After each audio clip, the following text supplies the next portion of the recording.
the internet will watch us forever. I really hope they do, because I love talking about this and I want people to hear about it. All right, when that camera's ready, we can just kind of pop right on in. Just you two on stage? Just us two on stage.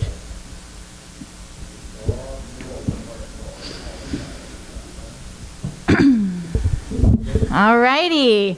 Welcome to Creating Accessible Board Games. I am Erica Teal. I am a teacher of students with visual impairments. I've been working in the field since 2019. I really love playing board games with my kids because I'm the cool teacher.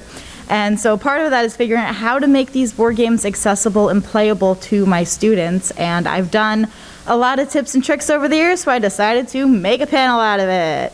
I have with me my surrogate sister, Octavia. Take it away. Hello, I'm Octavia Hayes, former college professor, current librarian, and occasional game designer, who Erica invited on to help out with the more ingly bits of board game design and just how to think about building games and creating games and sort of lending a bit of expertise. This is mostly her show, but I'm here to chime in occasionally. With relevant materials as we see fit.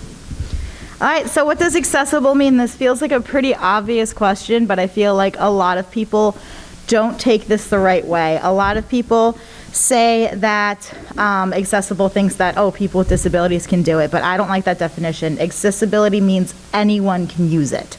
It doesn't matter who you are. It doesn't matter what your levels are. You can use it. This is a visually accessible PowerPoint, and people without visual impairments can obviously still see what's going on with it. So it is to be used by anyone. So when we are looking at accessible for game design specifically, instead of thinking, can a blind person play this game? Or can a person with one hand play this game? I want you instead to think of it as, who can't play this game, why, and how can we fix it? Because if I handed you, I have Braille Uno as one of my examples, and if I handed you a bunch of cards typed up in Braille, would you, a person who doesn't read Braille, be able to play?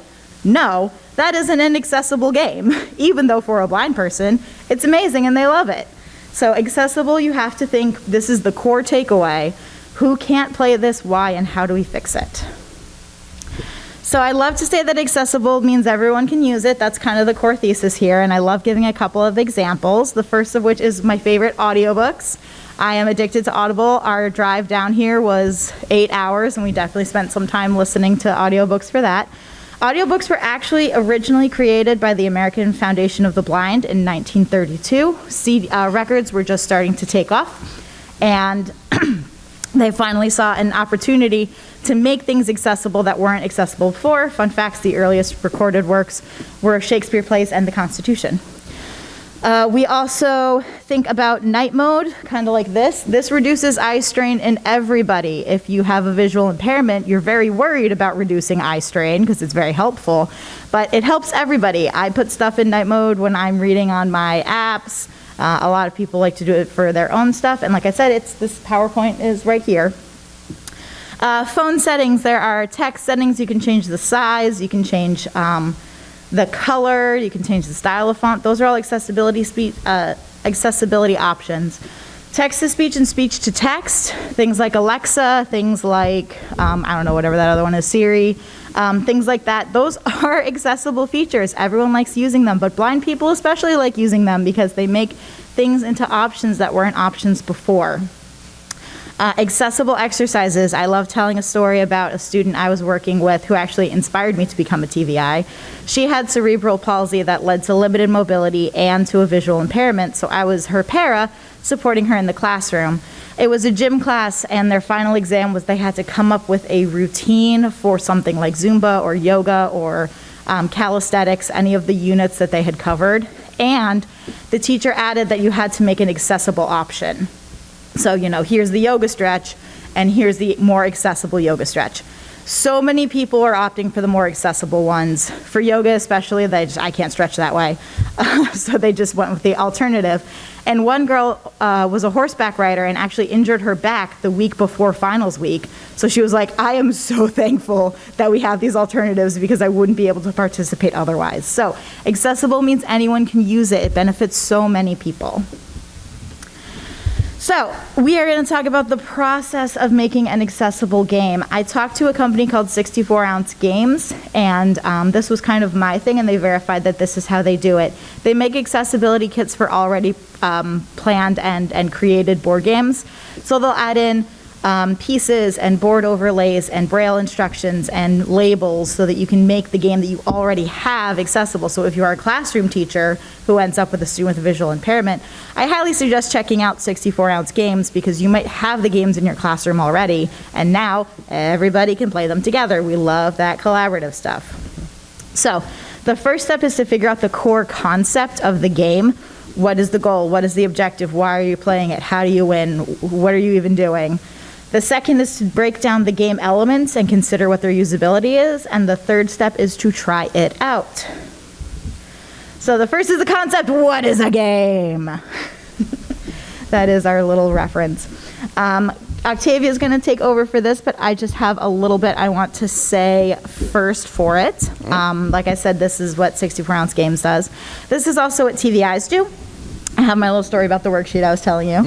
I had a class where we were making an accessible worksheet, and we had like an hour to make it, and we could bring any materials we wanted. And it was a worksheet for a student where it was like, okay, you know, you have to find X on the map. So you have to go north 3 steps and west 2 blocks and make a left at the flower shop and yada, da, da, da.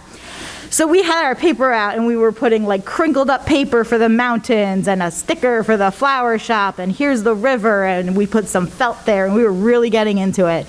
And then my professor goes to the Perkins Brailer, which is right over there. If there's time, I can demonstrate how it works. You use it to type Braille. And she just slammed out a grid and put a couple of tactile stickers. And she said, it's great that you're all being so creative, but the point of the worksheet is navigating a map. Just make a grid. North 3 squares, west 2 squares. All of the rest is just additional stuff to make it compelling and interesting. But in the classroom, you are just looking for, do you understand the concept? So you need to focus on the concept of the sheet and the concept of the game. And I will pass that notion over to Octavia. Let me know when you want me to switch sides. All right.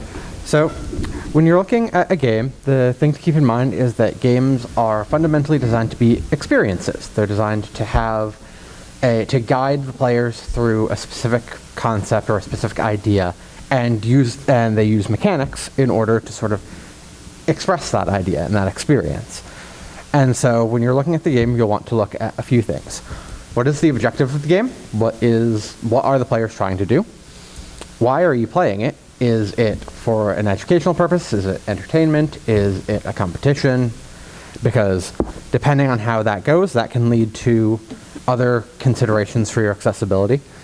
And last bit is, how do you achieve the objective? How do the players interact with the game itself in order to achieve that goal? Are they placing down tiles like in Scrabble? Are they moving across a board? Are they playing cards?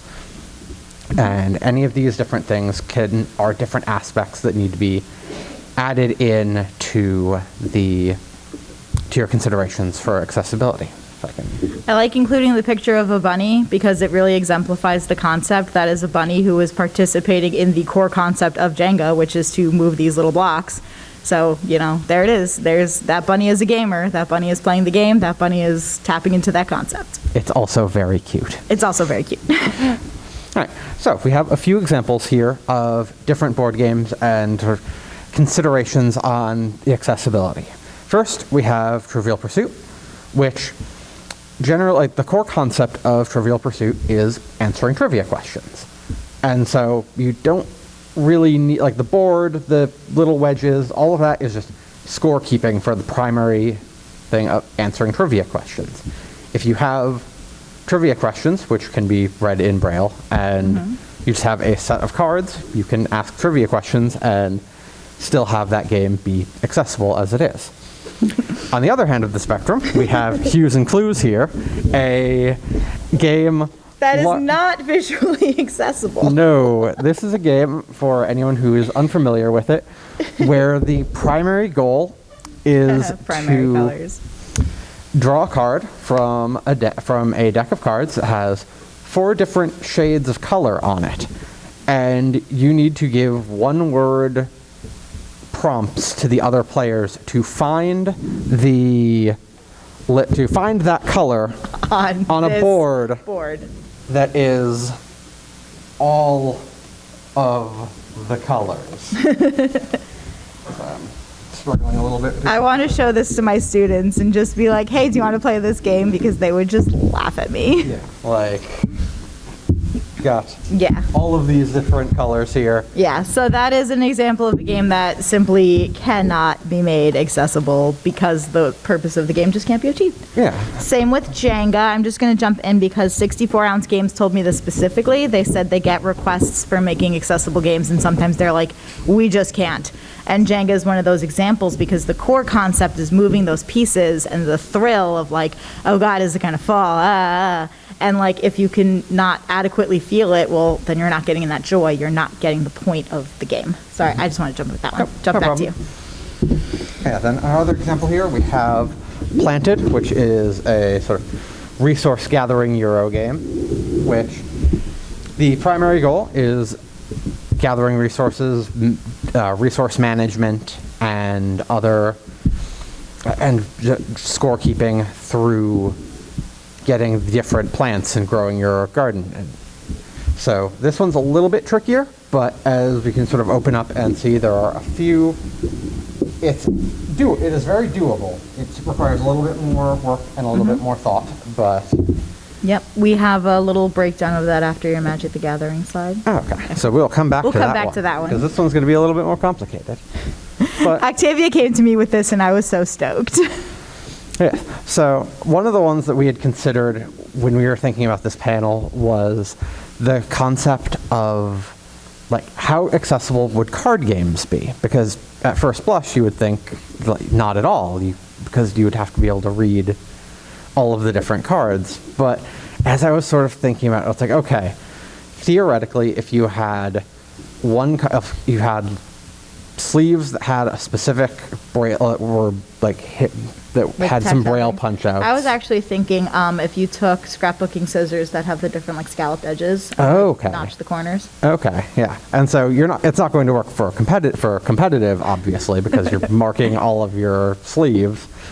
But if you were to put some small accessibility marker on each sleeve, indicating what card it is, I worked out you can probably make a functional Magic deck with 11 unique cards, which would only be 11 unique effects that would need to be remembered, including land for one of them.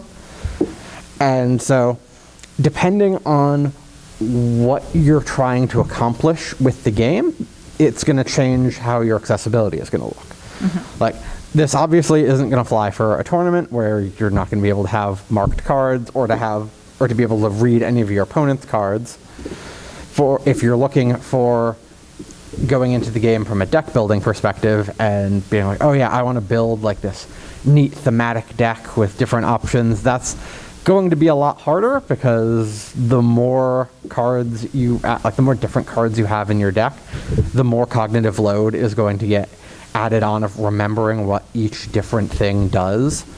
But if you just want to play a pickup game with some friends, then absolutely, it requires a little bit of work and a patient opponent, but it's absolutely doable at its core level. Mm-hmm. All right, number 2 is going to be break it down and considering the game elements. We're going to cycle back to Planted, but before that, does anyone have any questions about article number 1, the game concept? Okie dokie. So, Octavia, do you want to go off with this? We do have one question. Sorry, yes. Yeah, so when it comes to, I know that the main focus is board games in particular, but how would you apply this to like other games as far as description, like a physical board or a video game? So video games is another panel that I want to, panel avenue that I want to take. I want to do a couple more panels about accessible video games in particular. As for sports, that's actually one of the areas that I had studied in school. It's a lot of just figuring out that same idea. What are you playing and what do you use? So for instance, there is something called beep baseball, which is baseball. What do? You hit the ball and you run to the base. How do you do it if you're visually impaired? You have a very big ball and a very wide bat, and the ball makes beeping noises as it rolls towards you. You hit it. There are the basemen who ring a bell so you know where to go. You follow the bell toward the base. So you still have that core concept of baseball, and then you took those core component pieces and made them more accessible. So there you go. It's a lot of fun. I'm very bad at it. We did it at a work event, and all of us sighted people were terrible. We got our butts kicked. All right, so breaking down the elements of the game, like I said, Octavia's going to take that over and talk about the elements here. All right. So the elements for Planted is that you have a board, a player board here, which gives you space for tokens, space for where you're going to be drafting for each round, and just a small section talking about the different resources and how to use them. Then we have a larger board that is going to be a draw pile for cards that's coming up. And then there are several different resource tokens in these bags that we have that are all different types. Mm-hmm. I now kind of wish that we had taken a moment. Yeah, I should have probably set those ones up.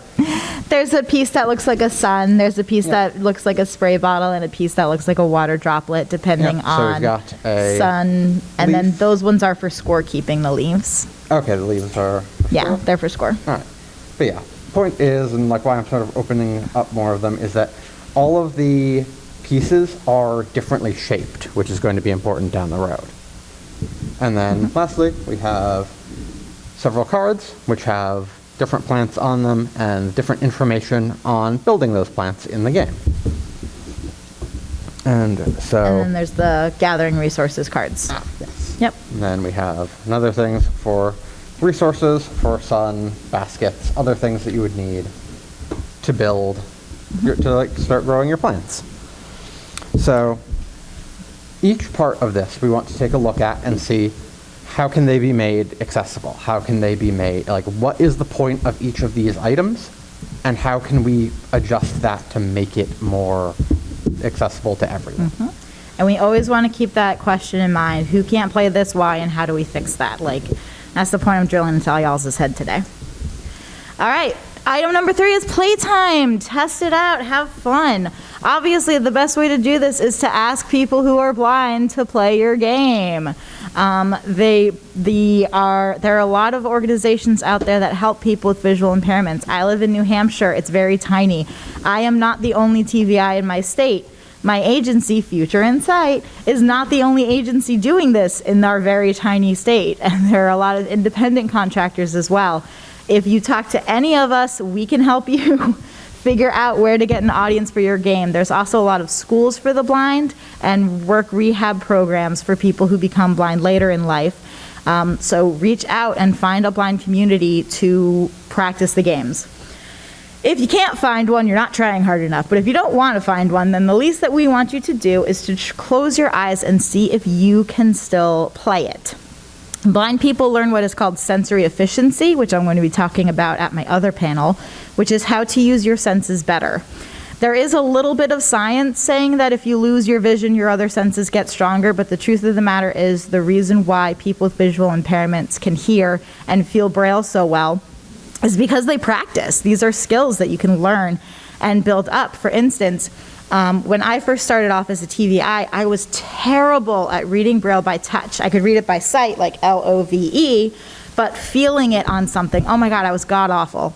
So I started working in 2019, and now I can proudly say that I'm only kind of bad at reading Braille by touch. My high schoolers make fun of me for it because they're like, you make us read it, now you have to read it. And I'm like, shut up, I have a master's degree. You're not the boss of me. So, but it's a skill. It's a skill I have learned and built up, and it's actually not a skill I do with my eyes closed and that is not the key factor. The key factor is the practice.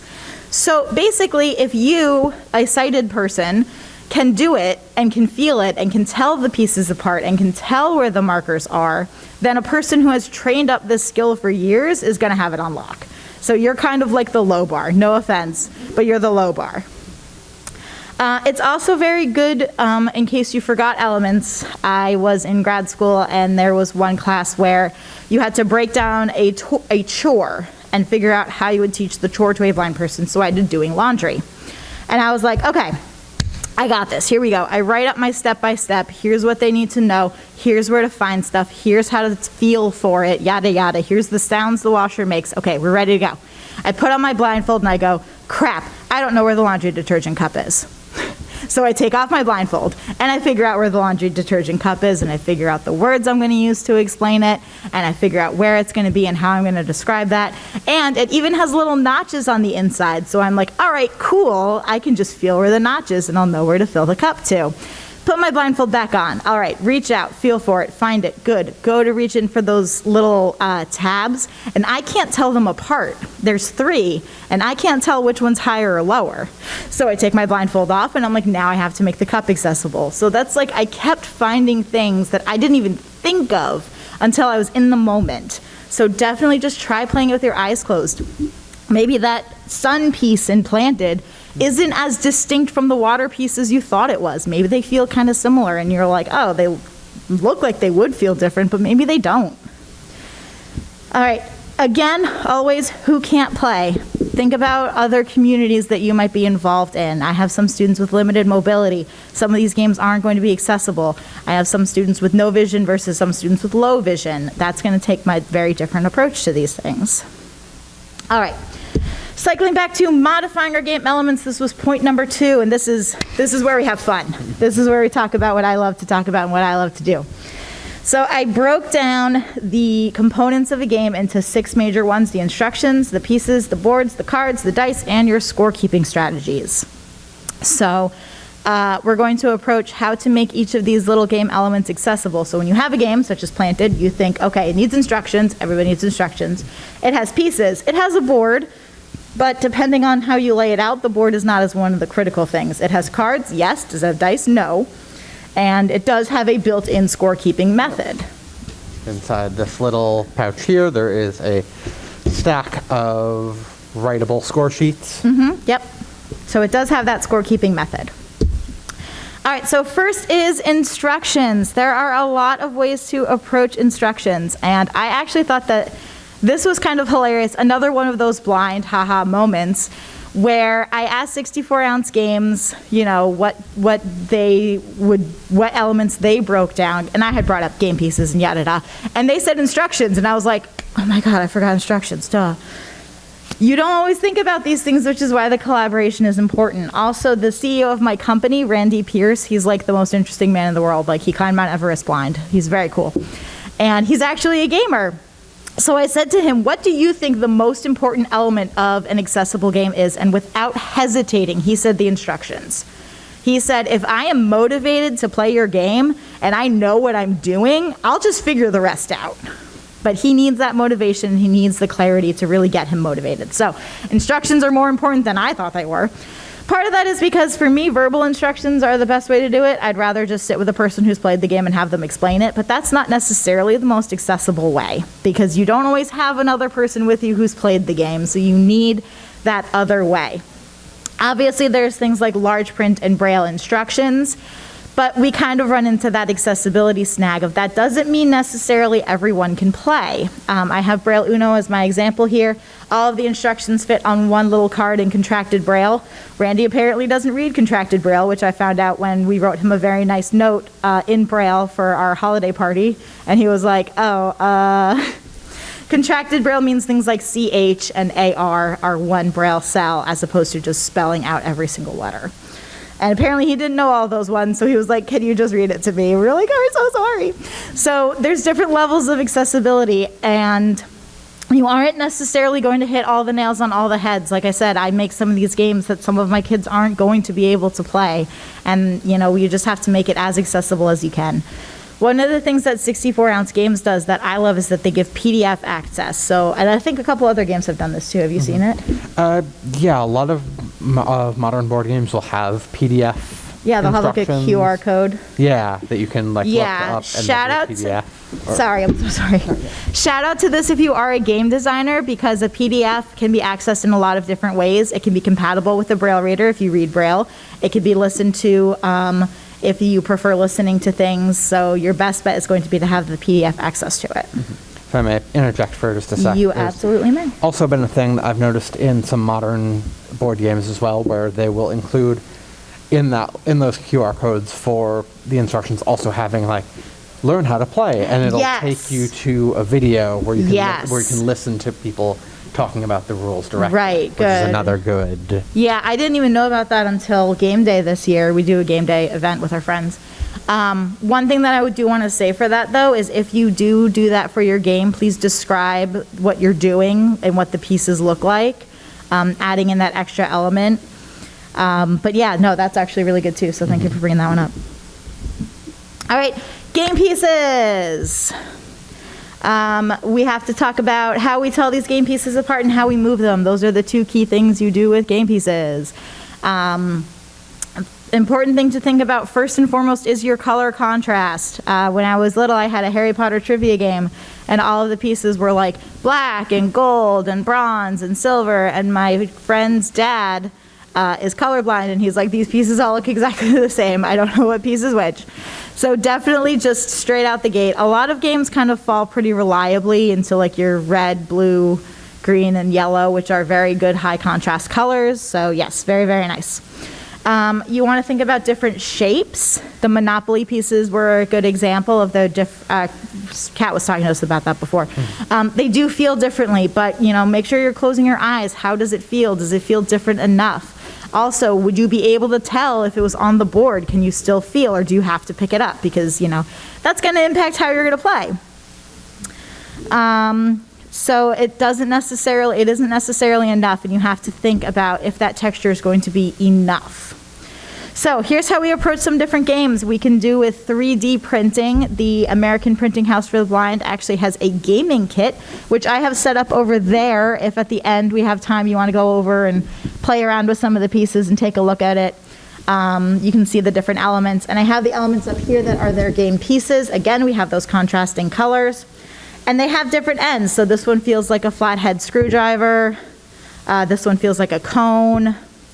This one feels like a tube. So while you're playing these games, you know which piece is yours because you can feel the difference on the top. And these ones are 3D printed. 64-ounce games does have a couple of approaches where they will 3D print alternative pieces that have those different tactile things.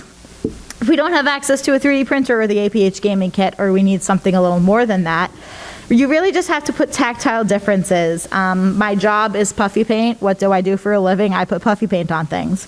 You can also use hot glue and bump dots, which I have an example of over there. They're what they sound like. They're little sticky dots. So you can add tactile markers. Velcro is really great because there's a scratchy side and a soft side. So you have two right there, two different textures. Just stick them on something.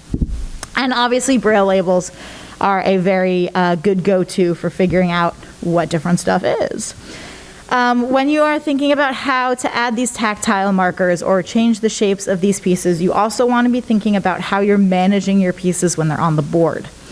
The board shape, like in the APH kit, these little holes, these little circles fit into the hole so the piece doesn't move. It's kind of like sorry. And you can also think about things like using Velcro and poster tack to keep the pieces on the board. That way you're not kind of going off wherever, you're still staying on the proper path. You can also work out with trays. So for instance, with Planted, there's those tokens. You can put them in trays so they're not scattered everywhere. And you can figure out where your element pieces are. Yeah, magnets for things might also be a good... Yep, magnets. Magnets might get a little sticky, but I feel like if you have a really big board game that you need like regions for, like, I don't know, maybe Catan, having a magnet to kind of lock you into place would be really good. So that's a good point too, yeah. All right, boards. I'm just going to keep talking about 64-ounce games. I swear they're not paying me. I just really, really like them. They do a lot of board overlays, which I think is really fascinating. So like for Pandemic, they have a thermoformed overlay that shows the path that the viruses take. For Settlers of Catan, they straight up 3D printed the entire game, and each type of block has a different texture on it, so you know what kind of land it is. And I was like, that is very cool, but very excessive, and not a thing that I as a teacher can afford. So I find other things to do. My old pal Puffy Paint, outlining different areas on the board. Like I use that guy a lot. Hot glue, same effect. Wiki sticks are a TVI's like go-to. They're sort of like pipe cleaners, but it's wax. So they're very malleable, and they stick, so you can stick them onto the board. So I'll outline, like, you know, playing a board game, I'll outline the path with the wiki stick so that they can feel where they're going next. Pipe cleaners, same kind of effect. Braille labels, bump dots, anything that produces a different texture. I actually am going to be starting with a preschooler where I'm going to be working on sensory efficiency skills with her because she's so little. I want to do tactile Candyland where, like, all the red squares I put like cardboard, all of the blue squares I put like felt, and so she can feel the different ones going along the way, because I just think that would be really fun. It's a little impractical, but if we're thinking about that core element, what is the point of the game? It's not really to play Candyland. Nobody ever played Candyland competitively, I think, ever in the history of gaming. The point is to get this girl to interact with things by touch in a really exciting and compelling way. So does it need to be perfect? No. Does it need to be fun? Yeah. Does it need to involve textures? Absolutely. That's my concept. I kind of want to pitch competitive Candyland tournament for MAGFest 2020. MAGFest 2020, whatever, 2024. Competitive Candyland. Get it out there. Spread the word. All right, cards. Again, we want to go into those different texture elements. I was thinking like the scalloped edges. Universally, when I'm making flashcards for things, I cut the corners on cards so that the orientation is proper. On Braille Uno, you don't have to do that because it's the same upside down and backwards, or upside down and upside up. So you don't have to notch it. That orientation doesn't matter. But always keep in mind, does the orientation of your card make a difference? Because if you end up with a card upside down, Braille upside down reads differently. It's 6 dots, and depending on the layout of those dots, if you just flip it on its head, now it's a completely different letter or word. So think about the orientation of your cards. Think also about your labeling strategies. So the Candyland game, if I have a Candyland card with a piece of cardboard and a piece of felt, you can't make a nice, neat deck that you shuffle. Again, thinking about your point, you kind of don't need it. It can be kind of drawn at random, but think about how those tactile elements might impact playability. Braille Uno has those Braille labels. I have to keep it in here, and I have to keep it in small piles because the Braille raises it, and it doesn't quite stack the same way. So you want to be thinking about that. Also, when we are talking about using Braille labels on your card, please keep in mind that you don't actually have to use real Braille, quote unquote. As long as there's instructions for how that works, then it's fine. So for the Braille Uno cards, if it was, so red 9, it just says R, and then the number indicator, and then 9. R by itself in Braille is the word rather. It is not the word red. But given the context and the instruction card, we know that in this case, R is supposed to represent red. So as long as you have those corresponding instructions, blind people aren't dumb, they'll figure it out. Another example is, we're gonna do dice next, and I have an example of 3D printed dice from a certain company, and instead of including the number indicator, they just put the number on there. And in order to save size, the way that numbers work in Braille is A is 1, B is 2, 3 is C, with a number indicator before it. They took those off, and so that they didn't have to go for like 11 would be AA, they were like, no, it's just going to be 12. We're just going to keep going. So then, you know, the next letter, K, L, M, those become the subsequent numbers. So your D20 goes up to T. T is not a number in Braille, but because of the way the dice are and the instructions that are included, I know that that is how they are choosing to move forward with the piece. Another one is card holders. The APH kit comes with them, and a lot of accessibility aids include those card holders just to make card holding a little more easy to manage. Whenever I play Braille Uno with my kids, I'm always just like shuffling in, like, oh God, where's the cards? It's hard to tell. So card holders are really helpful with that. All right, dice, dice, dice, dice, dice. Everybody loves dice. Who doesn't love dice? 3D printing obviously is your best way to go. So these are from the DOTS project, which is an entire group dedicated to just making different kinds of gaming dice that are tactile using Braille. What I really like about them is, you know, they think about that core concept thing where you need the numbers, but they also didn't include the numbers visually for a specific reason. They even say it on their thing. They said, if you want to know what it says, learn Braille. Because they were concerned that if I roll this, there's always that moment of suspense of like, oh God, what did I roll? And if everybody is at the type, everybody cited at the table can see that I rolled a 1, and they'll go, oh, well, now I know what my roll is, and I don't get that rush of resolve. So I roll the die, I get to pick it up, and I get to feel, oh crap, I rolled a 1. I say it, everybody else can go, oh, and then you're still participating in the game the way you're meant to participate. So I love Braille dice, they're super duper fun. If you don't have access to a 3D printer, did my other die fall? Oh no, it's right here. I'm such a dum-dum. I put these colored gems on it, so they are tactile and very fun and sparkly and exciting. It is, of course, not the most accurate die in the entire world. This is not properly weighted. It's from the Dollar Tree, and the stickers are from Target. It is not a well-weighted die, but when I'm playing with my kids and I'm using our accessibility kit to move them along. If they land on a certain square, they have to read a certain character in Braille. How accurate does this really need to be? So the core concept of the game is to trick them into reading Braille against their will. It doesn't really need to be super accurate, it just needs to get done. So always thinking about what your element is. Hot glue and bump dots can also be used in my old pal Puffy Paint. I have a die with puffy paint on it. I just left it with my student, so I don't have it. So you get the sparkly gem one instead. Number generators. Dice are fundamentally number generators, and there are lots of those with varying degrees of accessibility out there. What was the website you were saying? Random.org was the one that yeah, random.org. I put up you as just a very simple. Yeah. So I pulled that one up, and it was pretty compatible with a screen reader. So number generators like that online. There's also Siri, Alexa, all those, you know, shout it out to your internet box, and it'll give you an answer. Same thing, random generator. There are apps. I'm still trying to find a couple more. I use RPG Simple Dice, which is screen reader compatible on my phone. Every phone, by the way, has a built-in screen reader. I highly encourage you to find yours and figure out how to use it. In Apple devices, it is called VoiceOver, and in Android, holla, it's called TalkBack, which kind of sounds funny because it's talking back to me. So it is screen reader compatible, and a good way to kind of use that. I just want to try to find a couple more though. All right, scorekeeping. This is where the presentation kind of peters out because there's not a whole ton of ways that you can handle scorekeeping. It's just kind of tallying points. So the APH kit has like bump dot things. They're almost like poppets. And I think, did I bring my poppet over here? No. I have a poppet. There are a few in There's a few over there. Yeah, so I brought some poppets. This is a poppet that has Braille on it, which is really cool. I love playing with this with my kids. And you can use that as a way of tactilely keeping score. You can also use Velcro elements. I have one student where her favorite question is, how many more do we have to do? So I have a big piece of cardstock with Velcroed felt circles on it. And when she says, how many more do I have to do? I say, you tell me, because I'm tired of answering. So we pull off one when she's done and she feels how many are left, and then she can answer it herself. So Velcro dots are super duper good for that as well.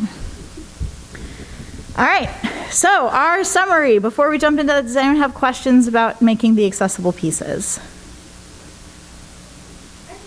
I would love to hear it. So I think we all know that even when a game is supposed to be short form, it usually ends up not being short form. Yep. Is like sensory overload a concern, or even sensory fatigue a concern when we're designing these games that have all these different feels and elements, especially like something like Catan, where you have all of the elements, and even if you make them the most accessible now, it's like stacked.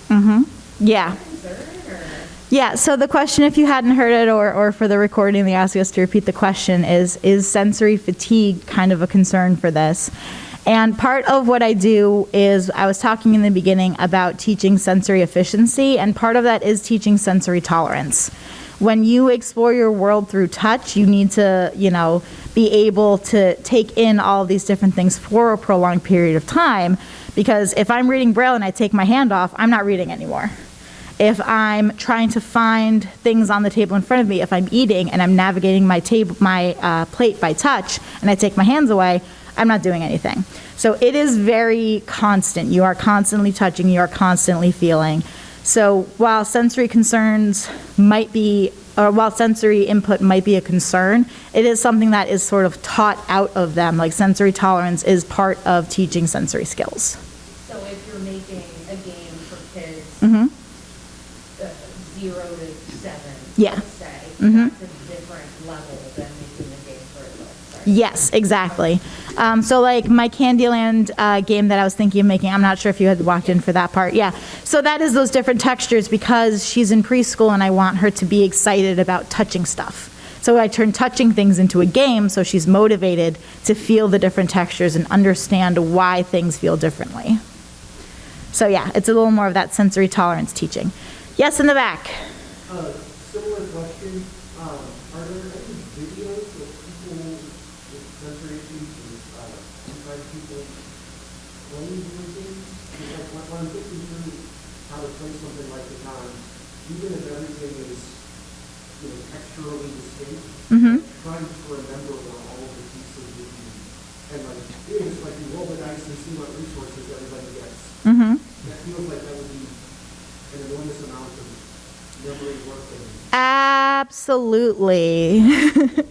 So the comment was, it's going to be a lot to navigate, and the truth of the matter is you have to do a lot of pre-teaching. You have to let the people explore the pieces. It's not just you crack open the board and play. You really need to give them time to understand the different elements and the different touches, and it's going to take a long time to play. And, always thinking that core concept, I want these kids to have fun. Blind people want to play board games just like us.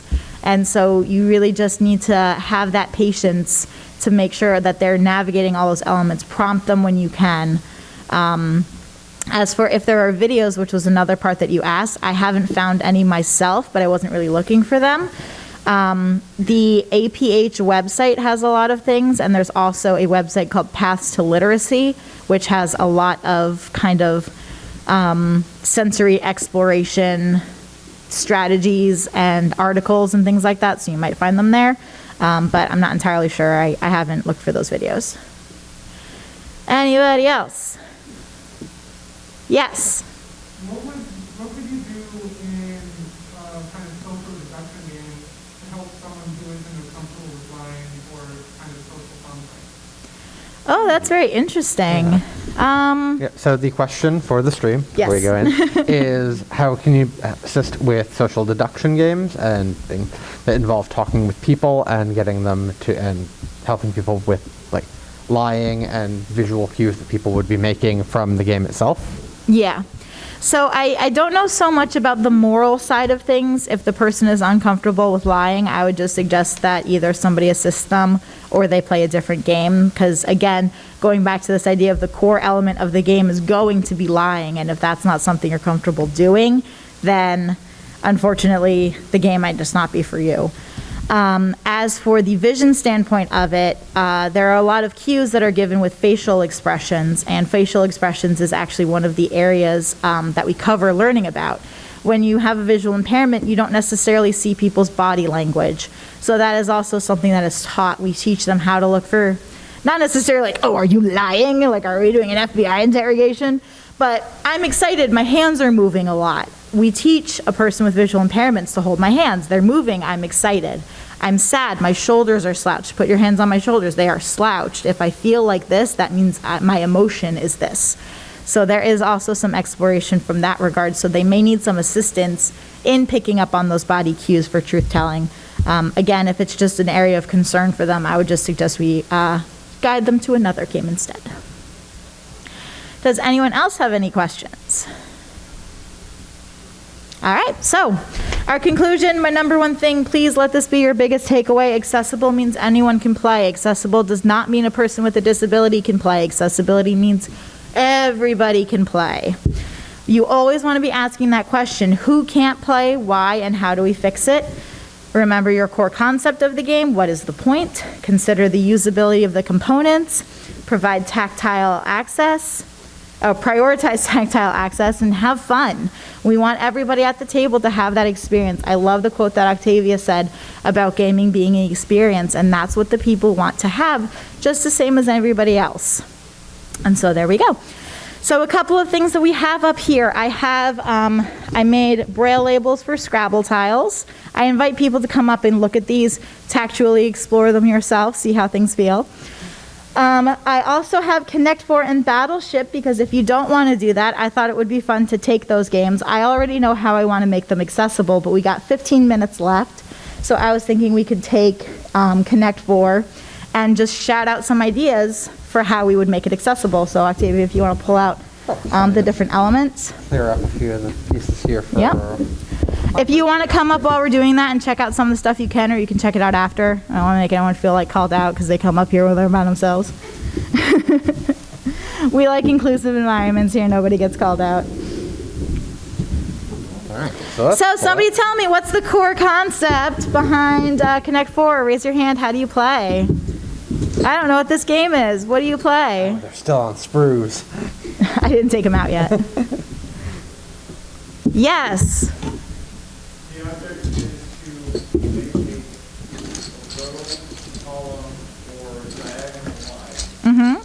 of checkers that are dropped into a vertical grid, and you are meant to explore a word color, Mm-hmm. word team of checkers to create that row while competing with an opponent, and you two are taking turns altering the board state, and each vying for a winning combination. All right, excellent. So to summarize your very lovely summary, it is alternating turn-based where the board is changing, and your objective is to slide your checker piece into a slot to make 4 in a row, either vertical, horizontal, or diagonal. Box number 1, check. Box number 2, considering our pieces and how accessible are they. What are our core components? Colored checkers and the board, the grid thing. Okay. Do we think that those are things that could be made accessible? Yeah, I'm feeling pretty good about this. You know that because I bought this so I could make it for one of my kids. I didn't buy games that I didn't already have plans for. But there's so many approaches that you can take. I know what I want to do to Connect 4, but I'm here to hear what you want to do. So let's start with the checkers. They are very distinct colors. We got that color contrast check. If you are low vision, those are not easily confused colors. But if we want to do it tactually, how might we do it? In the back. Drill a hole in one color set. Oh my God, I didn't even think of that. That's probably even easier than what I was going to do. let me write that down real quick. Yeah. Yes, drilling a hole through one of the sets. Perfect. Excellent. Any other ideas? Yes.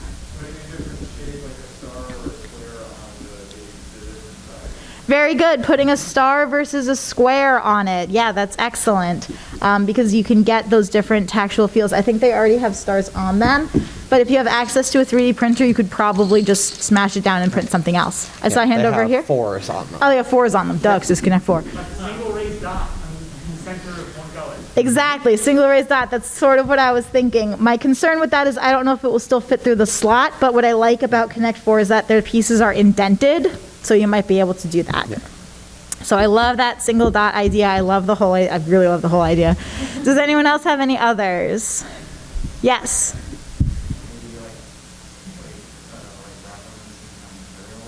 Yeah, wrapping them in material. That's what I was going to do. So there you go. You're reading my brain.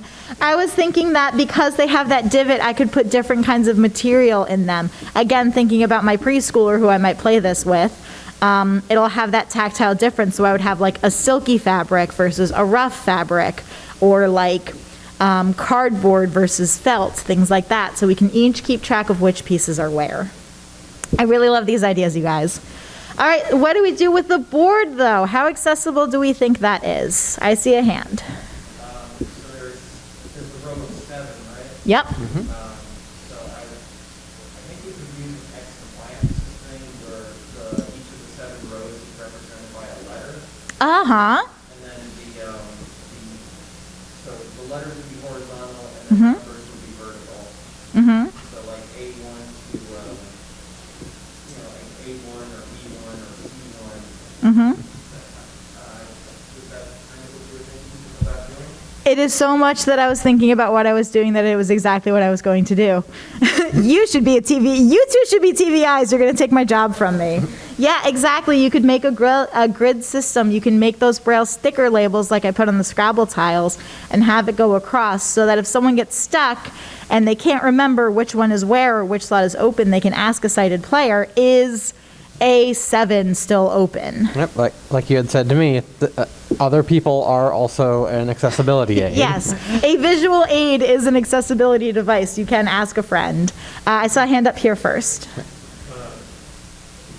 getting things into the slots can kind of be like a fine motor thing that might be more difficult. Mm-hmm. Good point. Compared to adding like slope edges. Ah, yeah, I love that. Yeah. So if finding the insertion area is too difficult, we have a suggestion to put a sort of contraption in there, maybe even just some poster board, so that it can slide in more easily. I love that idea. That's so great. In the back? Well, I was also thinking that Connect Board is a good example of just like chunky board pieces, because you still have to assemble it, because you still have to place it in braces and stand it up and play it.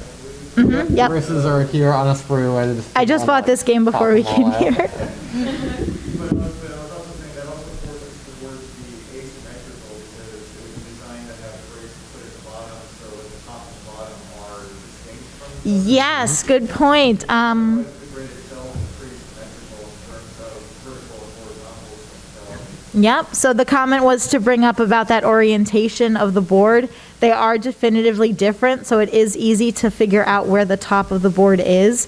Again, that orientation of the board and your materials is pretty important. I saw a hand over here. I was going to make the same comment about. All right, excellent. So it's easy to confuse. I know I have confused the top and the bottom of the Connect Four. Me too, I've been there. The wrap around the rim, like a serration of the edges of the piece off the outside. Oh yeah, I know with these, Coming up with that. yeah, with these pieces, they have the crinkly edges, and you could maybe figure out how to make a different type of edge. Are they really the same though? On these ones, they're both the same. So do you mean like if you have 3D printed other pieces, you could have different If edges? the pieces come braided on the edge, then just putting like, I don't know, some wrap around one color. Yeah. Remove that Yeah, very good. one color.